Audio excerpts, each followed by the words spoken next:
शनिवार को कर्नाटक में कांग्रेस सरकार बनने, मुख्यमंत्री, उप मुख्यमंत्री और मंत्रियों के शपथ ग्रहण समारोह संपन्न होने के तुरंत बाद कांग्रेस पार्टी का पूरा फोकस फिर से राजस्थान के विधानसभा चुनावों और यहां के सीएम अशोक गहलोत बनाम पूर्व डिप्टी सीएम सचिन पायलट के बीच चल रहे विवाद पर आ टिका है।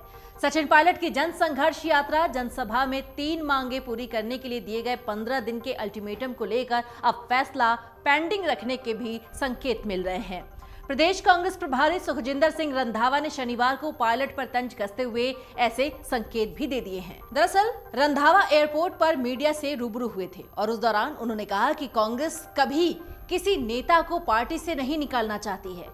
संजीवनी घोटाले के मामले में केंद्रीय जल शक्ति मंत्री गजेंद्र सिंह शेखावत पर कार्रवाई की मांग नहीं उठाने को लेकर सचिन पायलट पर सवाल उठाते हुए प्रभारी ने कहा कि संजीवनी घोटाले पर भी पायलट को बोलना चाहिए। सचिन पायलट के खिलाफ एक्शन लेने और उन्हें पार्टी से निकालने की अटकलों का जवाब देते हुए रंधावा ने स्पष्ट किया कि कांग्रेस पार्टी कभी भी किसी को नहीं निकालना चाहती, क्योंकि कांग्रेस ऐसी पार्टी है जो हर आदमी का सत्कार करती है।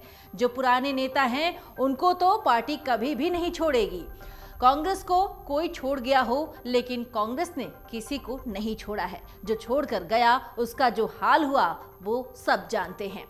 सचिन पायलट को पार्टी मीटिंग में बात उठानी चाहिए कि नहीं, वहां पर क्यों नहीं बोले, इस सवाल पर भी सुखजिंदर सिंह रंधावा का कहना था कि सचिन पायलट की यात्रा के मुद्दे पर उन्होंने कहा कि उनकी निजी यात्रा है, इसका पार्टी से कोई लेना देना नहीं था। यात्रा होनी चाहिए, लेकिन पार्टी प्लेटफॉर्म पर भी बात होनी चाहिए। सचिन पायलट को पार्टी मीटिंग में ये बातें उठानी चाहिए थी, क्योंकि पार्टी की मीटिंग में वो बोलते तो वहां पूरी कांग्रेस के लीडर बैठते हैं, वहीं पर बात होनी चाहिए थी। अगर वहां और कोई बात नहीं होती तो हम कह सकते थे कि उनकी बात सुनी नहीं गई या फिर जवाब नहीं दिया गया। उन्होंने पार्टी मीटिंग में बात क्यों नहीं उठाई। प्रभारी ने कहा कि बेशक सचिन पायलट यात्रा निकालें, लेकिन जिस तरह से कर्नाटक चुनाव की वोटिंग से पहले यात्रा का अनाउंसमेंट किया वो अच्छी बात नहीं है। मैं समझता हूं कि करप्शन के खिलाफ गुस्सा जरूर होता है। मैं भी चाहता हूं कि करप्शन के खिलाफ कार्रवाई हो, लेकिन पायलट को ये भी तो कहना चाहिए कि अभी तक केंद्रीय मंत्री गजेंद्र सिंह शेखावत के खिलाफ संजीवनी घोटाले के मामले में कार्रवाई नहीं हो रही है। यदि पूर्व सीएम वसुंधरा राजे के समय का करप्शन है तो उसकी भी टाइम बाउंड जांच होनी चाहिए, लेकिन पायलट को संजीवनी घोटाले में गजेंद्र के खिलाफ कार्रवाई की बात भी करनी चाहिए थी, जो उन्होंने नहीं की। अगर पायलट फैक्ट्स के साथ आरोप लगाते तो मैं उनके समर्थन में आने वाला पहला आदमी होता।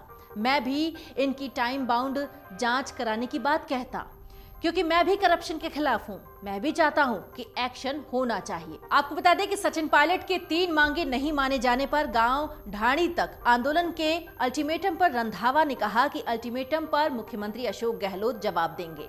मैं तो यही कहूंगा कि अगर कोई गड़बड़ी की बात है तो सीधे इंक्वायरी होने की बात कहने की बजाय पहले फैक्ट्स के साथ आना चाहिए। पायलट ने जो भी आरोप लगाए हैं उनके फैक्ट्स को पब्लिक में लेकर आना चाहिए था। अगर वो पूरे फैक्ट्स रखकर आरोप लगाएं तो सुखजिंदर सिंह रंधावा वो पहला आदमी होगा जो मुख्यमंत्री से कहता कि इनकी टाइम बाउंड इंक्वायरी करवाकर फास्ट ट्रैक कोर्ट में ट्रायल होना चाहिए। सचिन पायलट विवाद में प्रभारी सुखजिंदर सिंह रंधावा कर्नाटक चुनाव परिणाम आने के बाद कांग्रेस हाईकमान को रिपोर्ट दे चुके हैं और उन्होंने इसकी पुष्टि करते हुए ये कहा है कि पार्टी हाईकमान को तो मैं रोज ही रिपोर्ट भेज देता हूं। कौन क्या कह रहा है और क्या कर रहा है, कौन कांग्रेस के लिए काम कर रहा है और कौन कांग्रेस के खिलाफ काम कर रहा है, ये सब रिपोर्ट रोजाना हाईकमान को भेज देता हूं। साथ ही रंधावा ने यह भी कहा कि वैसे राजनीति में कभी कोई स्थायी दोस्त या दुश्मन नहीं होता। जब पायलट से बात करेंगे तब आपको सब बताएंगे और आप सभी मीडिया कर्मियों के सामने भी अपनी बात रखेंगे। मन से उजाला कर चले, मन से उजाला कर चले, एक अमर उजाला कर चले।